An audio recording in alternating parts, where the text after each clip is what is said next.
Hello student, welcome to effort English class. मैं राजीव कुमार आप सभी को एफर्ट इंग्लिश क्लास में स्वागत करता हूं। स्टूडेंट, आज हम लोग डिफिनिट आर्टिकल के साथ आने वाले शब्दों के जो सीरीज को पढ़ रहे थे उसके कुछ भाग बच चुके हैं, यानी कुछ ऐसे वर्ड बच चुके हैं जो द लेकर निश्चित रूप से आते हैं हमेशा अपने साथ, यानी डिफिनिट आर्टिकल के साथ आता है।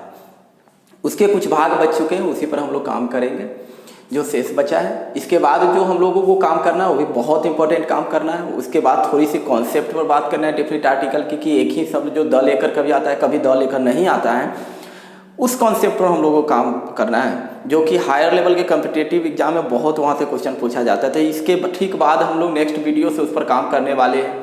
आप देखेंगे कि कहाँ आर्टिकल का प्रयोग नहीं किया जाता है, एग्जाम में आर्टिकल का प्रयोग करके वहाँ दे दिया जाता है, तो उस सारे बातों पर इसके ठीक बाद हम लोग आर्टिकल का प्रयोग करने वाले हैं।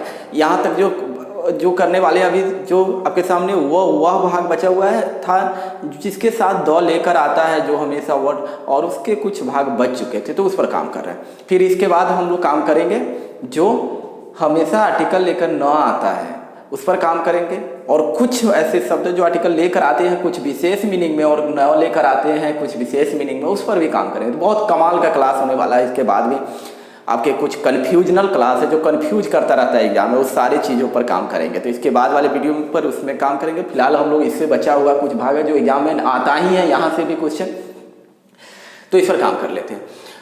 देखिएगा, हिस्टोरिकल पीरियड मतलब कोई भी हिस्टोरिकल पीरियड हो, ऐतिहासिक काल हो या समय की बात हो, एज हो, पीरियड बोले या एज बोले, तो उस सब वर्ड जो होता है अपने साथ द लेकर आता है। जैसे द विक्टोरियन पीरियड हमेशा ही अपने पहले क्या लेकर आएगा, द लेकर आएगा, और जो बार बार एग्जाम में पूछता भी है। विक्टोरियन एज है तो द लेकर आएगा, एलिजाबेथन एज है तो द लेकर आएगा।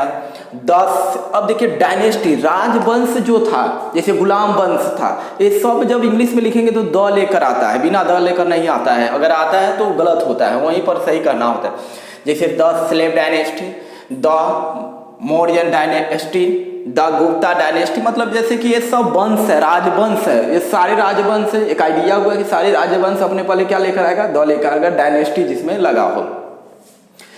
पार्ट्स ऑफ बॉडी, शरीर के जो भी भाग है सब में द लेकर आता है। सर बोले तो इंग्लिश में बोलेंगे तो द हेड बोलना पड़ेगा।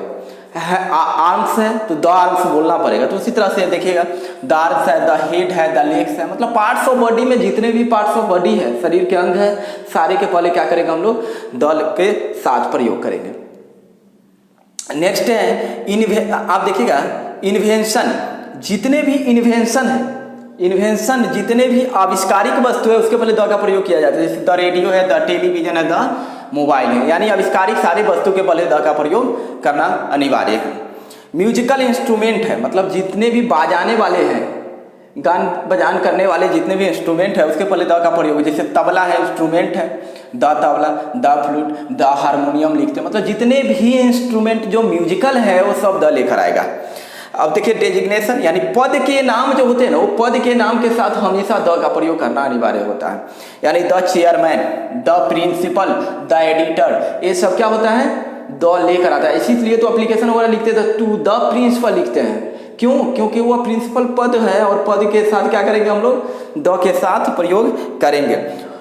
ऑर्डिनल नंबर, ऑर्डिनल नंबर का नंबर दो प्रकार का होता है। एक होता है कार्डिनल नंबर, जिसमें कार्डिनल नंबर होता है 1 बोलते हैं, 2 बोलते हैं, 3 बोलते हैं, 4 बोलते हैं, 7 2 कार्डिनल होता है। और उसी को जब बोलते हैं फर्स्ट, सेकेंड, थर्ड, तो वो ऑर्डिनल नंबर होता है। ऑर्डिनल नंबर के साथ क्या करेंगे, द के साथ प्रयोग करेंगे। जैसे फर्स्ट बोले तो द फर्स्ट बोलना पड़ेगा, थर्ड बोले तो द थर्ड, द सिक्स्थ, इस तरह से प्रयोग करते हैं। नेशनल ऑब्जेक्ट, नेचुरल ऑब्जेक्ट, प्राकृतिक जो वस्तुएं हैं या जो अनोखा है अपने आप में, दुनिया में एक है, अनोखा है, सबसे अलग है, तो उसके बाद जैसे देखिए the sun, the moon, the planet, मतलब जो प्राकृतिक वस्तुएं हैं और दुनिया में अनोखा है, यूनिक है, यानी उसके पहले द का प्रयोग करेंगे। The solar eclipse, the lunar eclipse, ये सारे के पहले द का प्रयोग करना अनिवार्य। तो हमने इस सीरीज में अभी तक जो बताया है आपको वह फिक्स, अभी तक जो हम लोग काम किए हैं इस पर फिक्स वर्ड पर काम किए हैं कि ये सारे वर्ड हमेशा अपने साथ द लेकर ही आता है, और जब भी एग्जाम में देखें तो न द के साथ है तो वहीं पर एरर होता है, आपको वहीं पर सुधार करना होता है। तो ये तो फिक्स के सीरीज में हम लोग अभी तक काम किए हैं, और इससे पीछे भी जो कॉन्सेप्ट सब पढ़ना था उस सब पर काम किया है। लेकिन इसके बाद वाला जो कॉन्सेप्ट हम लोग काम करेंगे कि एक ही शब्द द लेकर आता है और एक ही शब्द द लेकर नहीं आता है, दोनों स्थिति में सही होता है, लेकिन दोनों का अर्थ क्या होता है। कुछ ऐसे शब्द होते हैं जिसके साथ आर्टिकल का प्रयोग ही नहीं किया जाता है और उसके साथ भी द का प्रयोग किया जाता है, तो क्या कारण होता है, किस स्थिति में करते हैं, और वहां से लॉजिक एग्जाम में क्वेश्चन बहुत पूछा जाता है। तो वीडियो के साथ बने रहे, अगला आने वाले वीडियो को आप देखें निश्चित रूप से, जैसे कि आपके एग्जाम में किसी प्रकार का प्रॉब्लम नहीं हो, तो आप बने रहिए इसके साथ। इसलिए चैनल को सब्सक्राइब कीजिए, वीडियो को लाइक कीजिए और बेल आइकन को दबा के रखिए, जिससे आपको नोटिफिकेशन निश्चित रूप से मिलता रहे। तो आप अच्छे से तैयारी कीजिए, एग्जाम दीजिए और अच्छे परफॉर्म करते रहिए। Okay, thank you, all the best.